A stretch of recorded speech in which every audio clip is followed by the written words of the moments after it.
You're live already?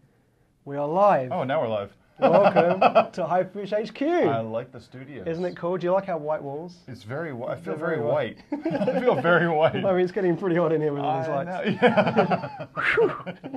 Feels good though. So, Feels welcome. Good. Hey. Have you had a go at beating Brian at the Fallsy yet?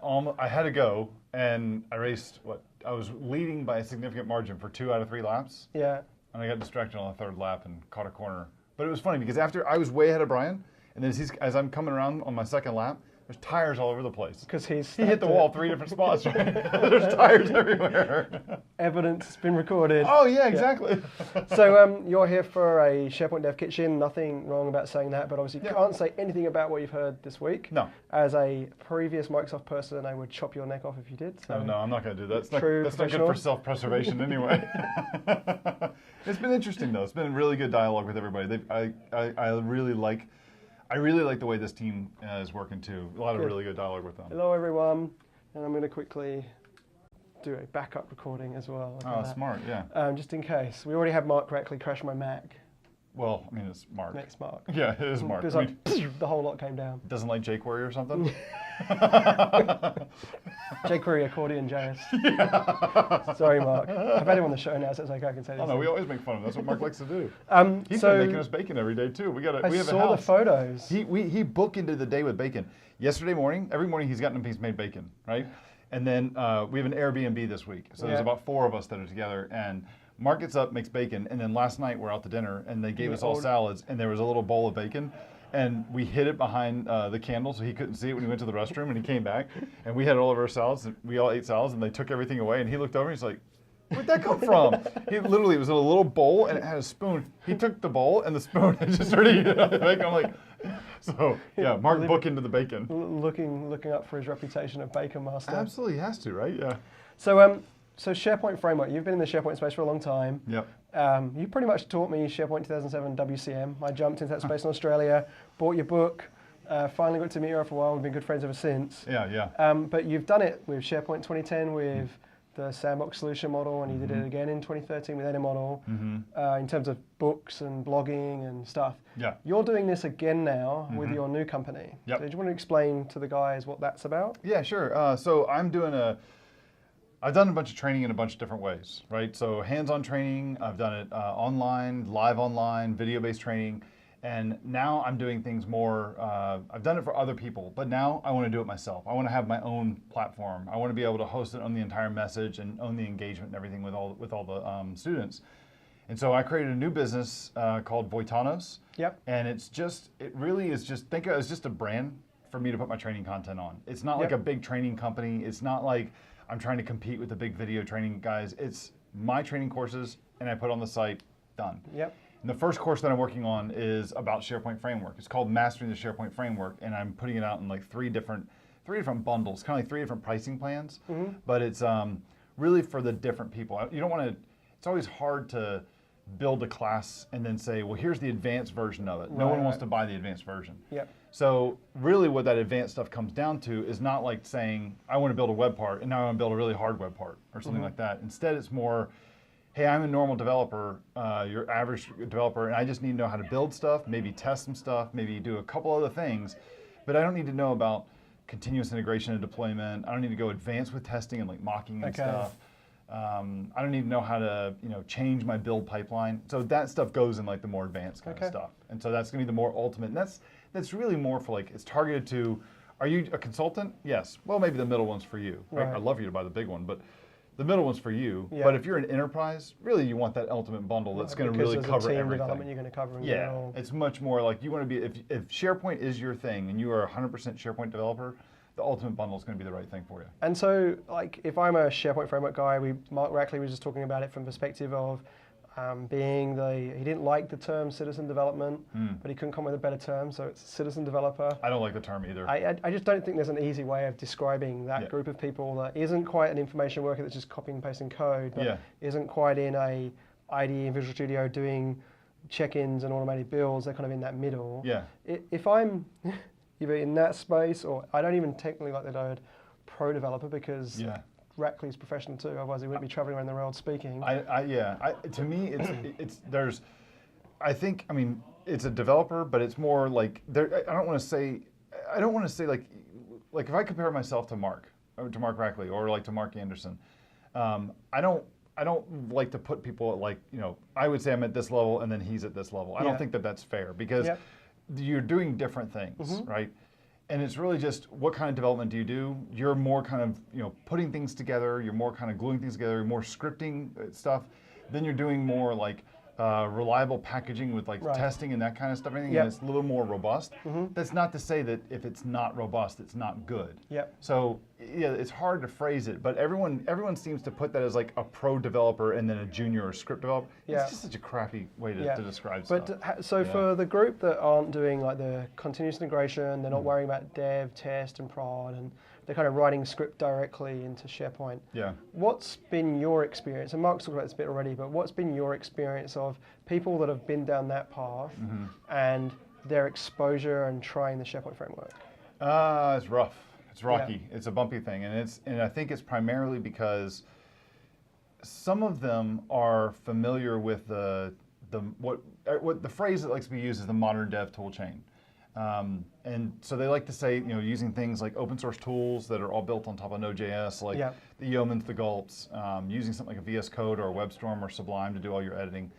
And I see that they're having everybody is challenged by it, I think, for different reasons, and we can get into that if you want.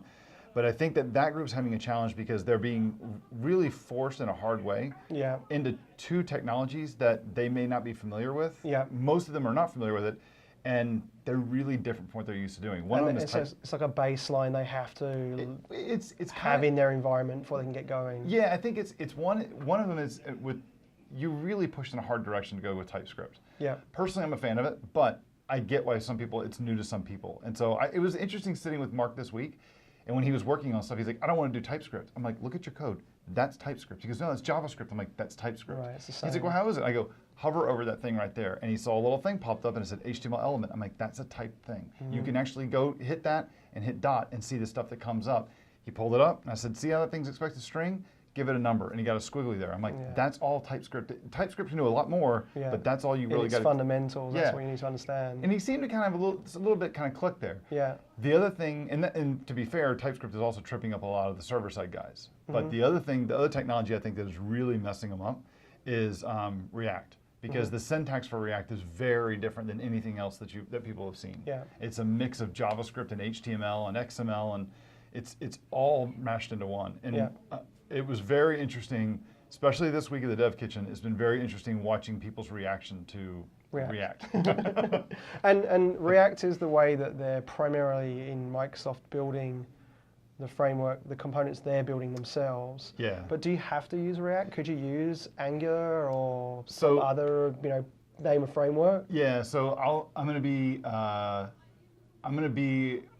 tell you what their company line is, and I'll give you my 2 cents on it. That's good. So company line is SharePoint Framework is framework agnostic, web framework agnostic.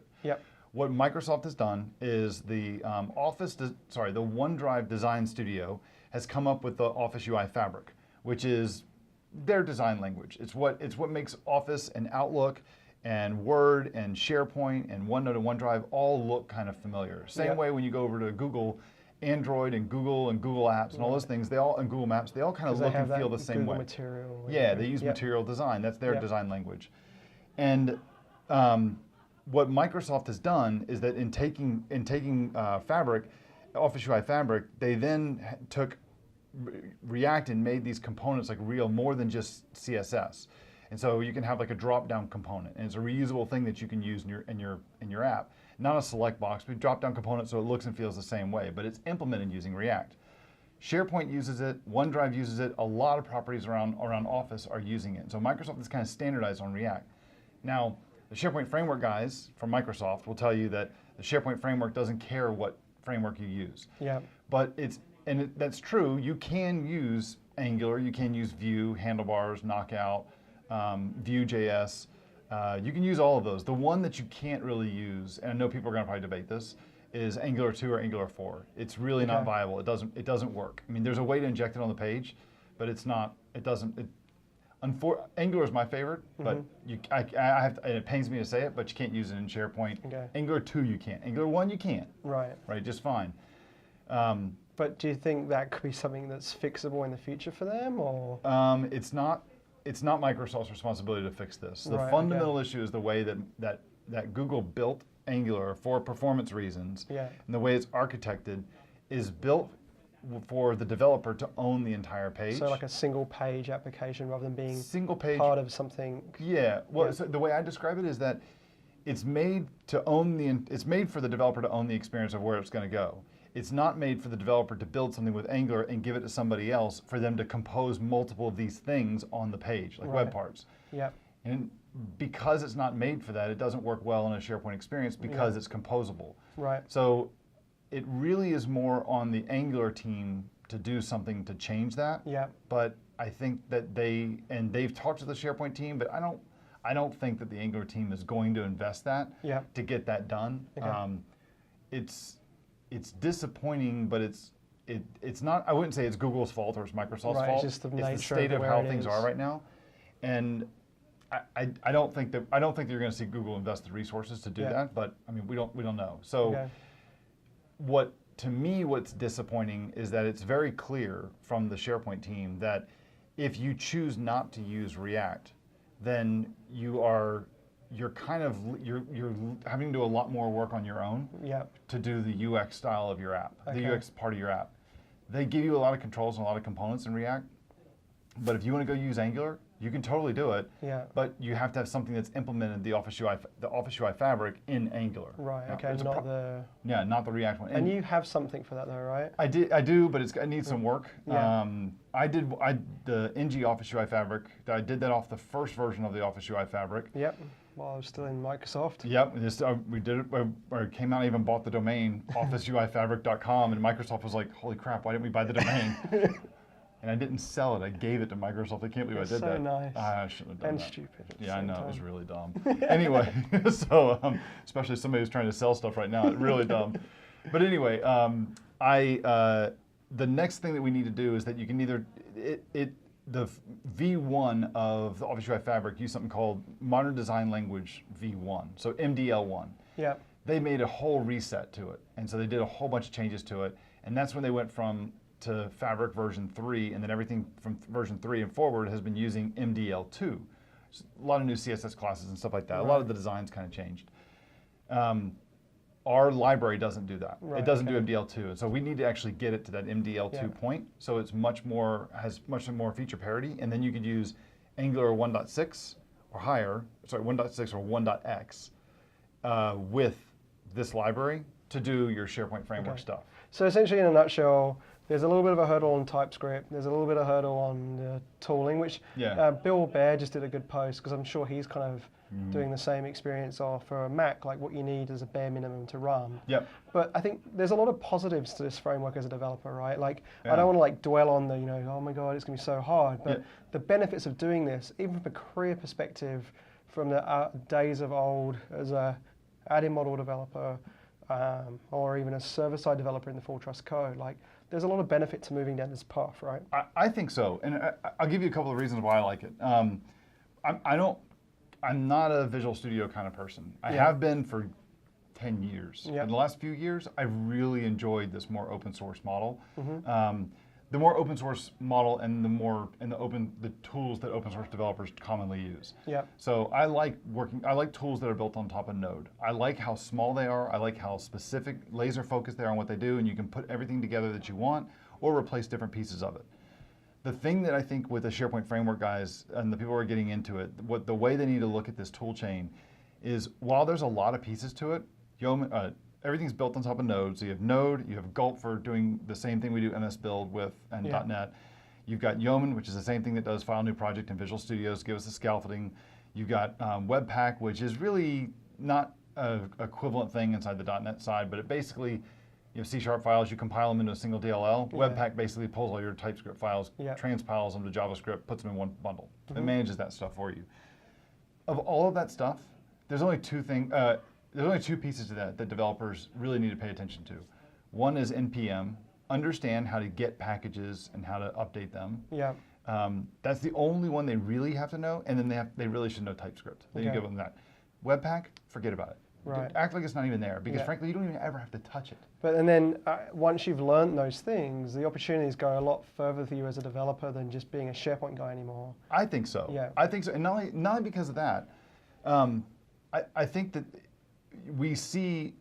I think that one of the things that a lot of our friends that I know are here, that they're doing a bunch of stuff. You're doing these recordings with a bunch of our friends and stuff, and they were with me at the Dev Kitchen, and a lot of them, frankly, they complain about a lot of the stuff that goes on with, in Visual Studio it's like this or whatever, and it's like, okay, it's Visual Studio and that's .NET. Yeah. And Microsoft has shown that they're trying to go cross-platform, so they've gone .NET Core, and so everything .NET is pretty much going to go the way of .NET Core, most likely. Mm-hmm. If you look at .NET Core, it uses the same shit. Stuff. It uses the exact same setup. So you can't, it's not like this is a brand new thing that only Node guys are doing. Yeah. This is kind of the way stuff is going. They complain about the dependencies, and it's like for once we're almost like caught up with where the industry of web development's been. Whereas back in the day, we were doing SharePoint 2007 stuff, and .NET was in one place and SharePoint wasn't, because the team couldn't take a bet on a brand new framework when they shipped the server major version, because they didn't know if the .NET was going to be shipped in time. That happened back then. It took a long time, right? And it even happened in 2007. That 2007 slipped on the date. Because it was based on .NET 3, and workflow was late coming into .NET 3. Right, and there was a dependency on that. And there's a huge dependency on workflow, and so SharePoint was being held because of .NET 3 being late coming out. Yeah, and so I think as a web developer, it's great that now we can be kind of closer to where the rest of the market is. Mm-hmm. Be using technology that gives you those kind of flexibility to go out there and if you wanted to have a bit of a break from SharePoint and go to do something else, you definitely can do it. Well, you're right. And the other thing, too, it allows you to do is that when you go to a world that's more best of breed instead of one size fits all, what that allows you to do is that allows you to surgically take out something that you might not like and put a replacement in. So a good case in point this week, it was really funny, even though I had a blog post on it, which I know not everybody reads my blog. Especially these guys apparently don't read my blog. But I have the same problem. It's fine. I read your blog, so you're good. We're good. You're the one guy. Yeah, I'm the one guy. And the one guy listens to the podcast. No, I'm kidding. I'm the only one that listens to mine. The NPM, like one of the things of this SharePoint framework, it's got a huge dependency tree. And when you run NPM install, it can take like 2 or 3 minutes to download stuff and get everything you need. There's a tool that is a replacement for NPM called Yarn that's by a collaborative effort between Google and Facebook that you can do everything that NPM does, but you can do it with Yarn. Yarn has a different way of doing it, and every time I'd create a new project, I was done in like 20 or 30 seconds, sometimes 40 seconds. Yeah. And they're all like, how are you getting it done so fast? I'm like, I'm using Yarn. Like, Yarn doesn't work. I'm like, oh. It's been working fine for me. And sure enough, a couple of them tried it, and they're like, holy crap, this is so much faster. And the SharePoint team's like, no, don't do it yet. Stuff isn't ready. And I'm like, this, and they're like, take a look at that again or something. So that's the nature of it, right? Like there's going to be an ecosystem where, the external people are teaching the internal people. Yeah. Hey, we've used this because we've been doing no development for a long time, and we should try this in this area. Yeah, and so the flexibility of it is cool, and that's I mean this toolchain thing. This is why when I first started working on my development class for SharePoint Framework, the one that I'm the video class I'm working on now, I surveyed a ton of people that were interested in it, and overwhelmingly the response was the tool chain's what's messing me up. The tool chain's what's confusing and stuff. So I did 2 things that to try and help people out. One, I did a 10-day email course that just every day dripped them a new topic. And then I published recently the video version of, like, that email course is a subset of the first bundle of my course. Published the first version of my course that is the starter bundle, gave it away for free, and covered the exact same stuff. Right. And it's been really interesting seeing the responses coming back. What's really blown me away is from the people who I'm friends with and I'm close with, who've heard me talk about this stuff, but then have also, they're really good SharePoint developers, and they're really seasoned SharePoint developers, come back to me and go like, I had no idea that it worked like this, or this is really cool the way that this was presented or something. And it makes me feel really good that it's like it's helping it's people. It is actually Well, helping your stuff's someone. always help people, but I guess now in the modern age, with the way that you're delivering the platform, you're getting that feedback a lot quicker than what you would, or never got it. Like you're in a good blog post, you can see the hits, but you don't know lives you're saving out there in businesses with your little caveats and whatnot. It was like, it's been really cool. You launched a video course, and in places where I won't use the names, but in places where I've published my courses in the past, there was some analytics that you got. But it was always, I never got the granular stuff that I was really looking for. And so it was really cool to be able to see that I can tell that these people watch these specific videos and they watch them in succession. You're learning what's... and I can see that when they started watching a video, and I could see that there was one spot on one of the videos that I did that was being rewatched by about 30% of the people. Cool. And you can see like a heat map when they're going through, and they come back in and they're just like, that's one spot. So I went back and listened to it, and the audio was a little screwed up. Right, okay. Right? I knew what I was saying, but I could tell what people were having trouble with. I went through and changed it and republished the video that day. So I launched the course on a Monday. I noticed it on Monday night, only about, after watching about, I think it was about like 400 or 500 views of that video, saw that the traction was going on. That night, I went back and I reproduced the audio on that part and added a couple little embellishments to the video to kind of show call-outs. And the rewatch part dropped off. I was like, and that kind of stuff, you can't do that. Continue improving your video. Yeah, and that's fun. I mean, that's like, it's part of a game, right? To me, that stuff. I enjoy it, and hopefully I can keep doing it by people buying the course, when I actually put it out for sale. But help this man eat. So where do they go? More like help me get my wife off my back. So, hi Meredith. At Andrew Connell on Twitter. Where can they go to find out about the course? So go to voitanos.io. How do you spell Voitanos? I knew you were going to ask that. Voitanos. So or go to andrewconnell.com. Top light. Wow, these lights are really bright. Top right corner, you'll see the little orange. It's like a little Play logo with a guy in the middle of it, and like waves coming into his brain. Just click on that and go straight to it. You go to my blog. You can have waves going into your brain. Exactly. Yeah. I love how the logo turned out. It was like it does look cool. It was fun. Well, I'm really proud of you for what you're doing. Thank you. And I hope that guys listening guys and girls get some definite value out of it as well. Thank you for coming on. We'll definitely get you on later on as well. Awesome. And I do want to play you at Forza outside. I want to race you tonight. I've seen you racing in the Formula 1 car, and I'm like, he's pretty good. I want to go back to the exotics, man. I want to go back to my Ferrari. The F1's just a little too tight on me. I want to get back to the 488. All right, well, I hope you enjoyed this, whether you join live or whether you're watching this after the fact. Please give us feedback on the Hyperfish Facebook page. Let us know who you want to hear from, what kind of topics you want, and we'll keep this Hyperfish Studio rocking. Thank you. Thank you.